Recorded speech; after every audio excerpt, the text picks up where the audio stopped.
Welcome back into the Dynasty Dumpster Fire podcast. This is your host, Tanner or TK, and I'm joined today, as always, by my good friend and co-host, Marty or Marty D. Marty D, getting real close to Christmas, buddy. How you feeling?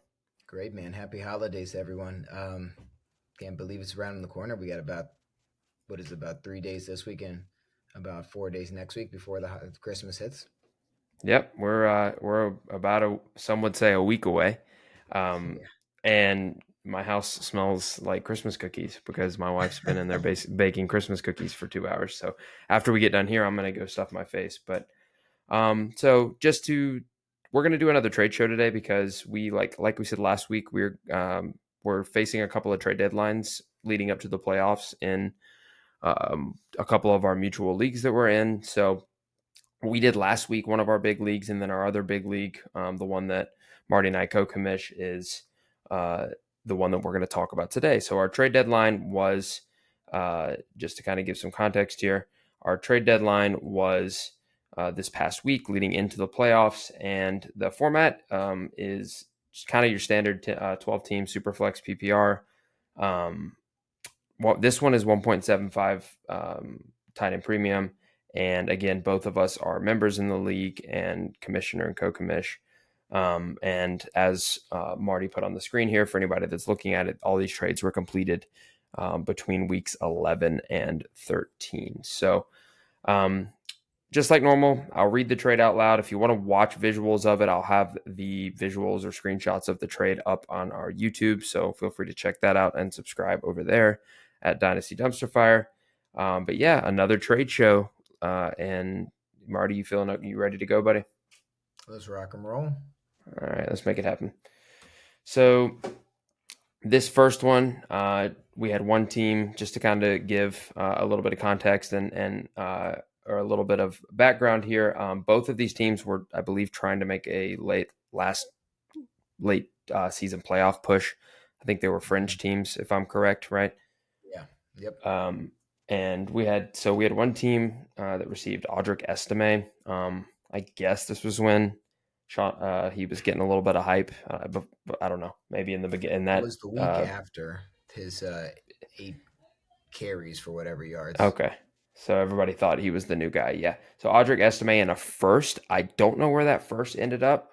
I don't know if you could maybe check on that, Marty, or if Yep. you're able to. If not, it's okay to see because we do have a rough draft order now. So Estime in a first for T. Higgins and a second. So while Marty gets those pick values early, mid to late, um, I guess I'll just kind of give my take on this. Um, right off the bat, I think T. Higgins, if the pick is mid to late, I think T. Higgins is worth a mid to late first. So you can kind of cross those two assets out. Is that pick mid to late? Did you find it? At the time, he was treated like an early, but the way that team ended up playing out the couple weeks following this trade, it ended up being a, kind of a mid to late pick. It's Whose pick actually is it? This is the team right behind you, Reeds, Okay, so that was so that ended up being like the it's going to be a 106 or 5. yeah, not 106. It's going to be about a 105. Okay, that might okay. So it's I mean, actually it's a mid really good to value. At the time though, this team was up in the top half of the league, was probably sitting more at about a 110 to potentially a 111, but it ended up falling very fast. yeah. So because he had a lot of teams that were in contention for that last playoff spot. So Yes. so interestingly, that ended up as the 105. And did you is the second? Do you know if it's early by chance, or it doesn't matter if Sorry. it's I as can long share as that it's with not you. early, because that could change the deal for me a little bit. Sorry, we took out the names, but knowing the pick values now kind of adds to it a little bit. But so knowing that's the 105, you have to think when you're looking at this trade, you have to think which would you rather have between T Higgins and the 105? So you're looking Because at the 105 in Estime and T. Higgins in the 206. This was your second. okay. Okay, which is definitely locked in at the 206. So, all right. So right off the bat, 105 or T Higgins, which are you taking? Knowing what we know about this class, Well, straight up. I mean, I kind of like to take my gambles with an early first. It's like an it's within like whoever doesn't get selected in the first four comes your way, and I like that, especially for what you paid for.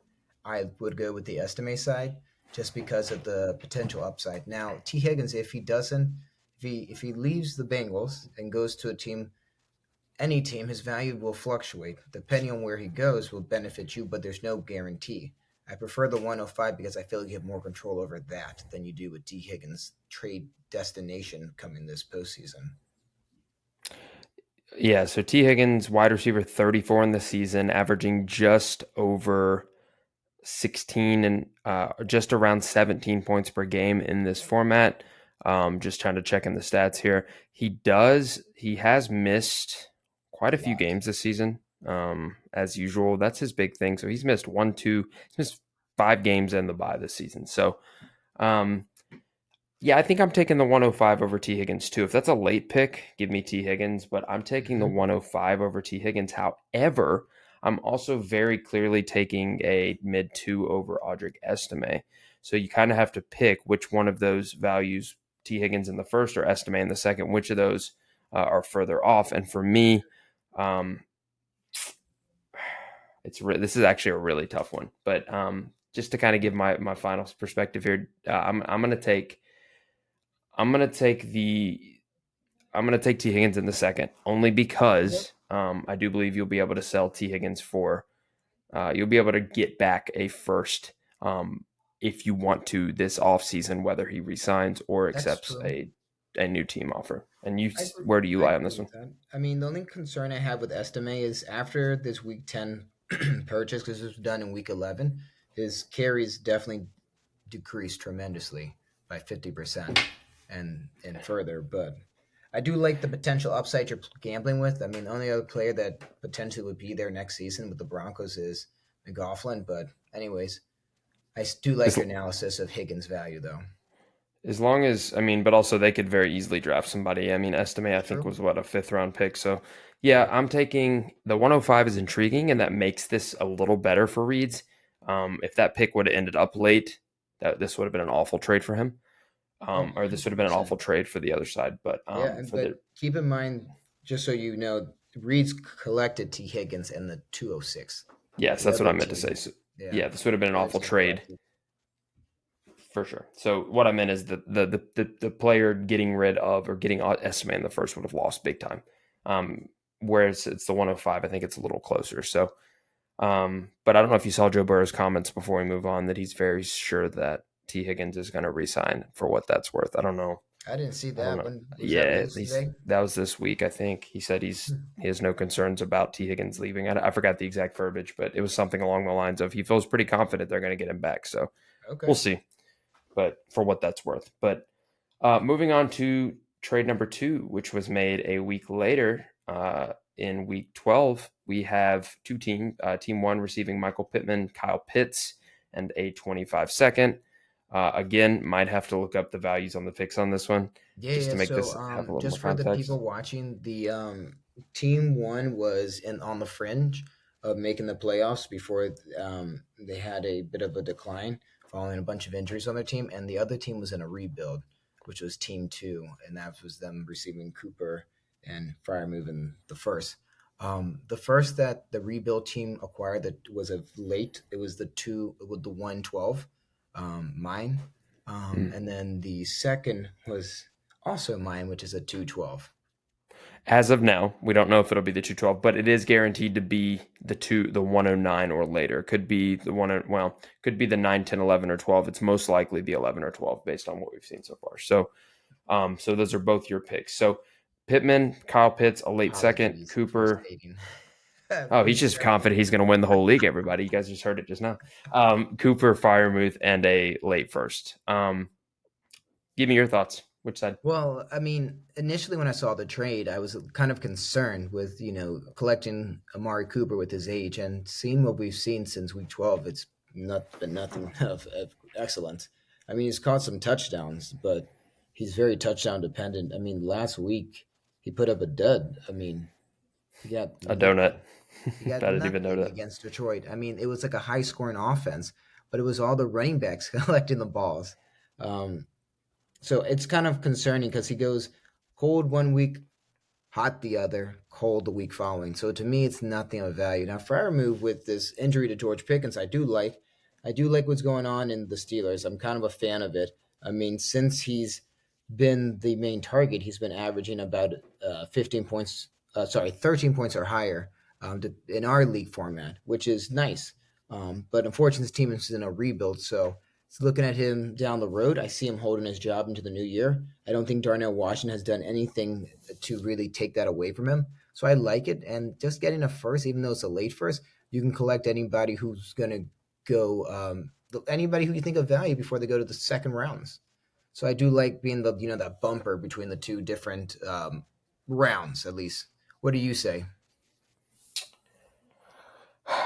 Yeah, I like what you're saying. Fryermuth, I mean, in this league, with tight end premium, he is sitting at I'm trying to pull it up right now. I don't know if you've seen it, but he's sitting at the tight end apologies, 12. So he's sitting at the Yeah. tight end 12 with a little under 10 points per game. Whereas you have Kyle Pitts, let's compare just for fun. What is Kyle Pitts No, sitting at? dude, Kyle Pitts has fallen off a rock. I didn't Kyle know how to Pitts is address sitting that. at the tight end 14, averaging under 8 points per game. So let's say just to kind of cross some things off, right? We take Fryermuth over Pitts. What do you think between Cooper and Pittman? There's I one. think they're about equal. Unless Pittman goes to a different team, I don't see him accruing value. I mean, Josh Downs and Adonai Mitchell have done more than Pittman has done since he signed this contract. That's my fear. I mean, Josh Downs. Alec Pierce, I mean, even even Alex at. Pierce, but I mean, he could easily push him out of the pecking order. I mean, but Pittman has value. He just needs to go to a team that needs that. Well, unfortunately, they just re-signed him. So yeah, I don't know about the indie receivers, especially Pittman. Now he has been dealing with injury all season, so for Hmm. me, I take Pittman over Cooper relatively easily just because of age. Freiermuth and Pitts kind of call them a wash. So what that leads us to is a 4 round difference between the first and the second. And in this case, I'm with you. I'm taking Cooper Freiermuth in the first just to have, even if it ends up the 112, just to have that first rounder or whatever you can get at the end of the first very easily might be the best asset in all of this, the entire deal. So And for everyone listening, you heard him say it, the 112. His if we words, call not it the mine. 112, if we call it the 112, I mean 112, I'd say it has a, I don't know. We'll see. So Marty is in this league in the quarters, or I'm sorry, in the semis against um, my dad. No, No, your against dad's on the other against side. Travis, against the defending champ. So Yeah, who's injury picked up some reserves. steam. Yeah, so it should be pretty interesting. And then I ended up not making the playoffs. Just forgot to say that in the beginning. But Womp next year womp. I'm coming. Next year I'm coming for the playoffs. Trade 3, week 13. This one's a real stinker, full of young, uh, promising running backs that haven't really done anything. And then for the We context, this second at the time was an early second, but kind of fell back a little, but it's still about going to be a 202 or 203. Let me just so it's double still check this real quick just to make sure I'm right. This is actually a 202. okay. So Kendra Miller, Braylon Allen for Kamani Vidal, and an early second. Um, I have a pretty clear answer here. What's yours? So at the time, I was the owner of Brees Hall, and there was some uncertainty. Now, don't get me wrong, I don't regret this trade one bit because Kendra Miller has emerged out of nowhere, and I don't see myself starting him. But if this injury for Kamara is anything short of holding him out of this coming week, it could be something interesting to consider. But I needed a handcuff for Brees Hall because that knee definitely was bothering him. Now, Vidal had no value to me. The 202 had value. That to me was like a late first. But parting waves with him and just thinking about collecting two running backs who were young, maybe put, you got a 20-year-old who's not even 21, and the other one's about 23, about to be 24. I saw some type of upside, and I was willing to take that gamble. So for me, I took the gamble with the youth. I'm sure you're on the other side of getting the 202, but I didn't see. I was able to pass off a Dow with a lot of speculation he was going to ascend with that injury to J.K. Dobbins, and he hasn't done squat.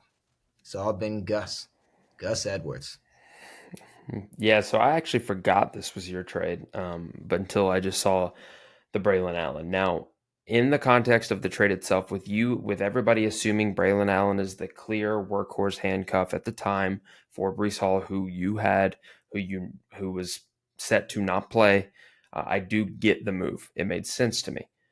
Knowing what we know now, that It's a Isaiah mess. It's a Davis mess. is very involved, and it's a disaster. It's basically a 50-50 split when they are not around. Um, I'm taking Vidal in the early second only because I feel like the early second is the most liquid thing that you are able to move. Now, the fact that they just extended Kamara again, I believe, I might be incorrect about that, but so Kamara's not going anywhere next season. No, you're right. They gave him a However, 2 year extension. so Kendre Miller could provide value as like a change of pace back. He's definitely a good handcuff, based on the fact that after they fired Dennis Allen, he actually it seems to get work now. It just seemed like Dennis Allen hated him for some reason. I don't know why.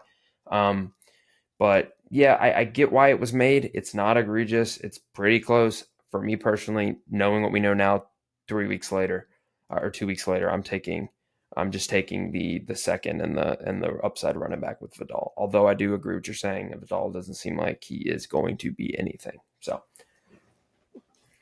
but again, this was made 3 weeks ago when things look different. So, They do. They really do. You ready for your favorite and last trade? This was the last trade uh, before the uh, deadline. all right, last one, the buzzer beater before the deadline that Marty and I went back and forth on for a couple of days. This is our trade. Um, so I I'll don't give need you any the values context on here. this. I So know I do the know it, but go ahead. I know that the second so is the 26 was your pick.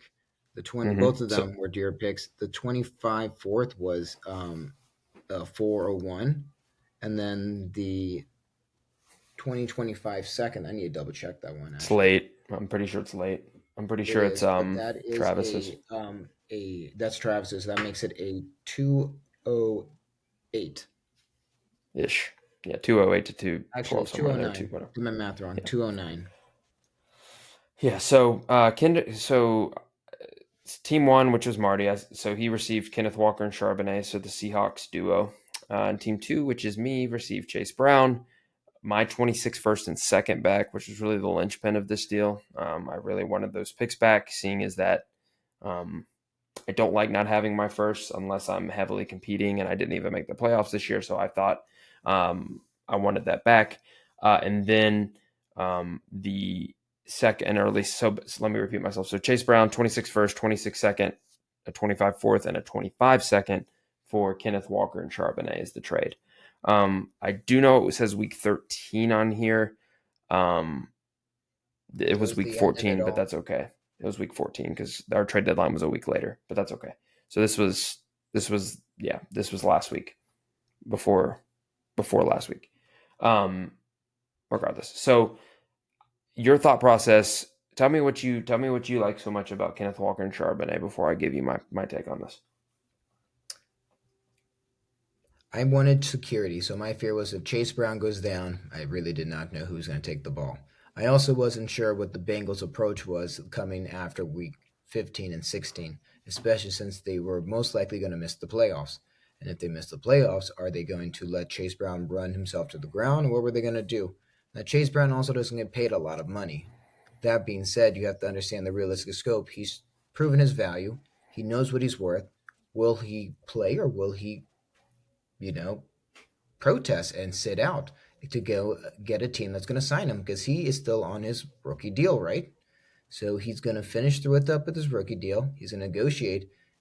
Cincinnati is going to have so much money now because they're going to put it all on the offense. Who are they going to really going to give? Are they going to give more money to the offense? Probably not. So Chase Brown for me was a no-brainer. That was my internal thoughts. I needed to move on from that. You wanted picks. I had plenty of it. So I gave you back your first and second. I gave you back a late second for the coming draft and an very early fourth, which is practically like a late third. To me, I was willing to make that deal. It leaned your way, but at least I got two running backs who gave me security. Now, don't get me wrong, Kenneth Walker has not been healthy, but he's shown that he is NFL ready. So is Chase Brown, but if he leaves, another team will sign him up and make him their starting running back. I don't see him being a backup yet in his career. Charbonnet, my goodness, these numbers he puts up. The first week in action, amazing. This last week, not so great, but Gino's injury, didn't really help. It was a low hit. He had to go out. It sucks. That is the cost for now the Seahawks playoff hopes.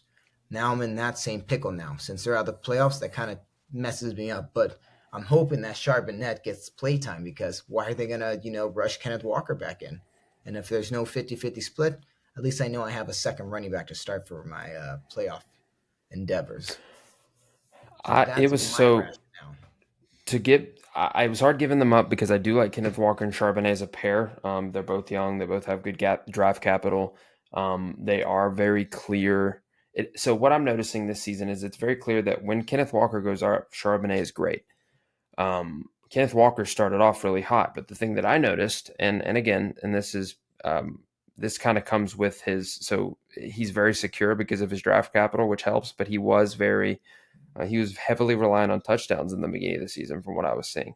Now he was getting more receptions, I will say, in the beginning of the season, but those have tailored off since week 6. He hasn't topped 4 receptions. So, but he was getting the ball early that way, and then he had a 3-touchdown game in there, which is definitely bringing up his average. But regardless, they were tough to give up. I liked them. I needed liquidity back, especially since they were my picks. Provide safety for me next year if I'm not so good. If I'm not as good as I hope I can be, then I've got my first and second again. That gives me 3 seconds this year. I've got an early first this year, and I'm just going to cross my fingers that Chase Brown, that they've seen enough from him to use him again next year. He doesn't have the draft capital. He's a 5th-round pick, but like you were saying, they have a lot of holes to fix, including the offensive line and including that defense, which is atrocious. I don't know that they're going to throw money at another running back. They will probably draft somebody to work with him. I'm not sure he's going to get 100% of the carries next year. And also, Zach Moss is still under contract next season, so maybe they bring him back. So I don't know what he's going to be. I was hesitant to take him back. I do know he's RB9 on the season this season, right? That has to count for something. And I do know I wanted my first back, and I needed seconds in draft capital since this was after I knew I was not making the playoffs. I had just missed it by 1 game. So I think it's an even deal. It makes sense for both teams. And I was happy to get my first back. Well, rock on, rock on. We'll have to see how this works out for me now because I was hoping to have a playoff team image, but I don't. As it stands, the Seahawks are definitely out of the picture. Yeah, we'll see though. They have 8 wins, right? They do, but if Sam Howell has to start and Gino can bounce back from that injury, it's gonna Hey, you look have a ugly. Sam Howell jersey. You love Yeah, I him. do. You don't see me wearing it pretty often, do you? Yeah. Might as well So get me a yeah, Will Levis jersey at the same time. they're still going to be trying to get in. I think you'll be okay. And who knows, if Gino's out, they might even run it more, so it might help you. Maybe. Um, Fingers crossed. so that's the end of the episode, guys. Thanks for checking us out. Went a little longer than expected, but it's always good chatting it up with you. Tried to make this one relatively short. Give us a follow on Spotify and Apple Podcasts at Dynasty Dumpster Fire, please. It's very helpful to uh, it's very helpful to us. It lets us know that you're watching. Our likes we're trying to slowly tick our views back up after our hiatus that we took. And then also check us out on YouTube. Every episode is uploaded with face cam, with visuals on YouTube. So check us out on there as well at Dynasty Dumpster Fire. And please hit the subscribe button there as well. Any closing remarks here, Marty, before I lead us out here? Um, Kudos to my Commanders for being flexed into the Week 17 Sunday Night Football game. If you see a bald-headed man, that's probably me. Who are they playing? The Falcons. Are you Hopefully, going? yeah, I am. Yes, sir. So hopefully Kurt's playing. I'd love to see us sack him a couple times and pick him off. He gets picked off at least once every week, but I'm kind of worried they're gonna bench him and put Penix in, and the Falcons might get. I don't know. This is a little stretch, but I think they could get more dangerous with Penix at the helm.